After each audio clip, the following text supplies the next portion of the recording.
Hi అండి. నమస్తే. Welcome to Vishali wonder channel. ఈరోజు నేను చూపించబోతున్న రెసిపీ మసాలా వడ అండి. ఒకటి తింటే కడుపు నిండుతుందేమో కానీ మనసు మాత్రం తృప్తి చెందదండి. ఇంకొకటి తిందామా అని అనిపిస్తుందండి. ఈరోజు నేను మసాలా వడ మా నాన్న అయితే ప్రిపేర్ చేస్తున్నారండి. మేము ఊరికి వెళ్ళినప్పుడు మా నాన్న ప్రిపేర్ చేసి పెట్టాడండి. ఈ రెసిపీని అయితే నేను షేర్ చేస్తున్నానండి. చాలా టేస్టీగా ఉంటుందండి. ఈ రెసిపీ కోసం ఇలా శనగపప్పుని ఒక 2 అవర్స్ అయితే నానబెట్టుకున్నానండి. 1/2 కేజీ శనగపప్పును. ఈ ప్రిపరేషన్ మొత్తం కూడా మిక్సీలో వేయకుండా రోటితో రుబ్బి మా నాన్న అయితే చేసి పెడుతున్నారండి. చూడండి, మసాలాలన్నీ కూడా కొద్దిగా 1 ఇంచు దాల్చిన చెక్క తీసుకొని ఇలా కచ్చా పచ్చగా దంచేసి రోట్లో వేసేసుకుంటున్నానండి. అలాగే 1 ఇంచు అల్లం ముక్కలు కూడా వేసుకుంటున్నామండి. అలాగే వెల్లుల్లి రెబ్బలు కూడా ఒక 10, 15 తీసుకున్నానండి. వీటన్నింటిని వేసుకున్న తర్వాత మనం నానబెట్టుకున్న పప్పును కొద్దిగా వేసుకుంటూ కొద్దిగా అంటే ఒక 75% మెత్తగా అయితే సరిపోతుందండి. మనకి ఎక్కువగా మెత్తగా కావాల్సిన అవసరం లేదండి. కొద్దిగా పప్పులని కూడా సైడ్ తీసి పెట్టేసుకున్నామండి. ఇవి మొత్తాన్ని కూడా రుబ్బిందంతా కూడా మా నాన్నగారేనండి. మా నాన్నగారే తనే కాల్చి రుబ్బి మాకైతే పెట్టారండి. చాలా టేస్టీగా ఉండిందండి. చూడండి, ఇలా రోటితోనే మొత్తాన్ని కూడా ప్రిపేర్ చేసుకున్నారండి.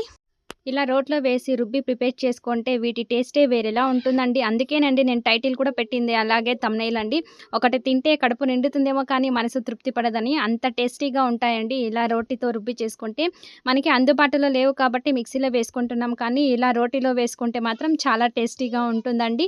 మీరు కూడా మీకు వీలైతే ఒకసారి ఇలా రోట్లోనే ప్రిపేర్ చేసుకోవడానికి ట్రై చేయండి. టేస్ట్ మాత్రం అద్భుతంగా ఉంటుందండి.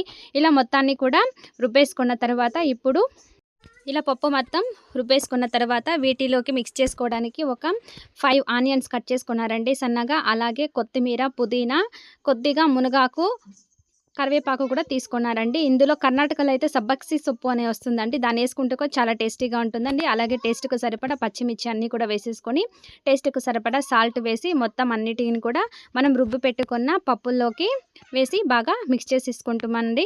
ఇందులోకి సోడా ఏమీ అవసరం లేదండి వేసుకోవాల్సిన అవసరం.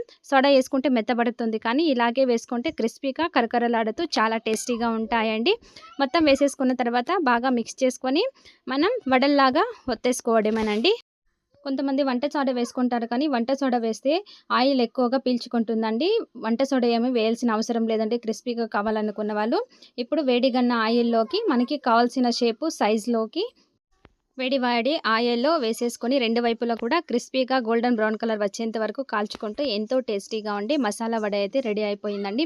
మా నాన్నగారు కష్టపడి మా కోసం ప్రిపేర్ చేసిన మసాలా వడ చూడండి, చూస్తుంటేనే నోరు ఊరిపోతుంది కదండి. ఎప్పుడెప్పుడు తిందామా అని మేమైతే వెయిట్ చేసామండి. ఓకే ఫ్రెండ్స్, చూసారుగా ఈ వీడియో మీకు నచ్చినట్లయితే లైక్ చేయండి, షేర్ చేయండి, సబ్స్క్రైబ్ చేసుకోండి. మరిన్ని ఇలాంటి టేస్టీ రెసిపీస్ కోసం నా ఛానల్ని ఒకసారి విజిట్ చేయండి.